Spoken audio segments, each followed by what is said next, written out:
Hi there, it's Gumi, and let's talk about the show that's got everyone talking about Queen of Tears. So, I watched Queen of Tears since it started airing on March 9th, and boy, I have been loving every single minute of it. I was waiting for this show to air, and now that it's here, it's all I want to talk about. The drama, the cast, it's the perfect weekend material. 1 plus hour episodes airing Sunday and Saturdays. I can live for this dark humor for the next few weeks. So before we jump in, welcome to our very first video on this drama.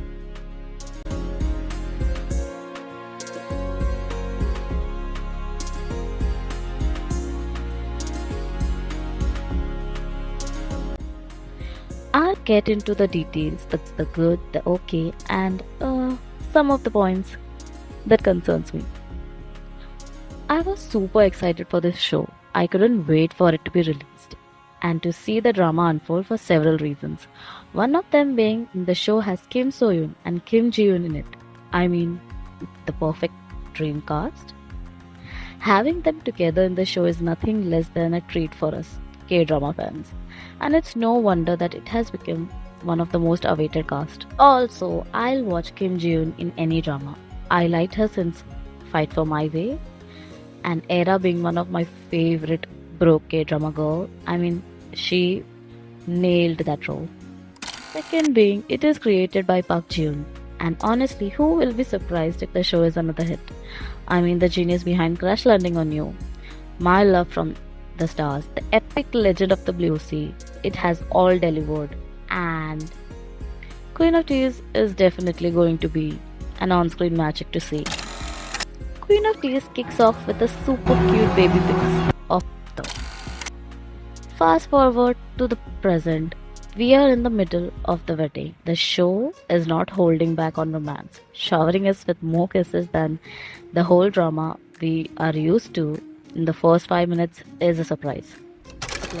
Enter Baek Hyun-woo, the groom who's got it all, the looks, the charms, and a life that's straight out of dream.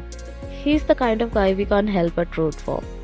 Kim So-yoon is playing the role which is typically, if we were to pick his competitors for the similar characters, it would be. And then there's Hong Hae-in, the Ice Queen. She's got the aura that commands respect, or maybe it's fear. They are scared of her. Not even Hyun-woo is safe. A fashion icon and a cool CEO. So she's from the line of all the dashing CEOs we have, which are usually. Personally, the gender switch is giving a freshness to our favorite rich man poor girl trope, but also showing how Hyun-woo is suffering from his dominating in-laws, cold and non-supportive wife, the disregard and disrespect he goes through, and me as an audience being able to empathize with Hyun-woo and finding the divorce reasonable made me wonder. The show is definitely questioning the ideals and expectations put on a married woman who goes through the same things, and yet anyone would rarely question or sympathize with her. The fact that he talks about divorce to his loving and supportive family and them telling him not to do it is just too realistic. I mean, it's very common. Nobody empathizes with them in the situation. Even his friends think he's crazy to give up everything he has. Hyun-woo definitely feels trapped. The show bringing up the issues like societal pressure and family pressure in a conversational humor tone. Talking about humor, the show is bringing back the OG K-drama magic. And some of my favorite scenes being the epic proposal scene. It's for the history of K-drama. The comedic timing when he says our family almost has 30 cows. And that's why she should consider. And it's not even 10 minutes into the show.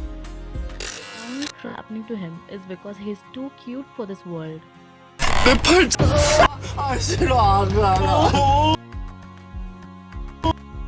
I mean, yeah, he definitely graduated from the University of Aegyo, owned by our era. Queen of Tears.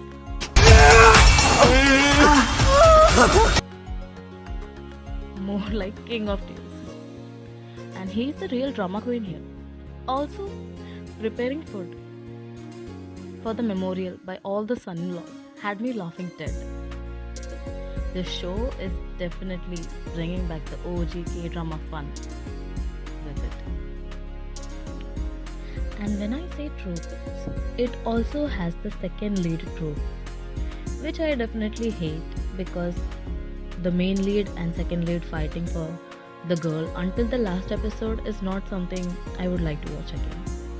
But in this show, I think his character has more depth and arc as he is also kind of evil and has plans. So let's wait and see what his character arc would be. And it is just not a soon second lead who is trying to steal the girl. The dark humor in this show is pretty interesting, and the switch is a lot more thought-provoking to see. I am rooting for his transition from hating her to going back to loving her. Currently, I haven't cried yet, but I know as the name is Queen of Tears, there's definitely an emotional roller coaster coming ahead. There are many more characters which I would like to see more, such as Hyunwoo's family, which is so loving. The aunt who went to the jail, she is definitely a badass. And the Slee grandma and what she is up to. Even Hain's brother and his wife have definitely going something else. I just hope that they have a happy ending. Coming to happy ending, this is my biggest concern.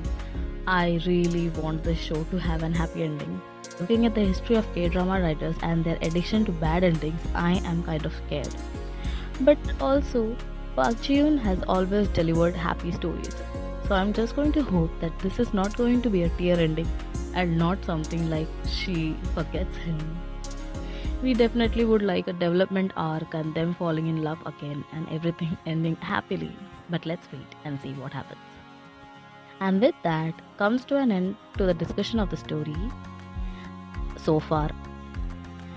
While creating these videos, only 4 episodes were up and that's how much information I have. In case you like this video and would like to have more discussions on the show,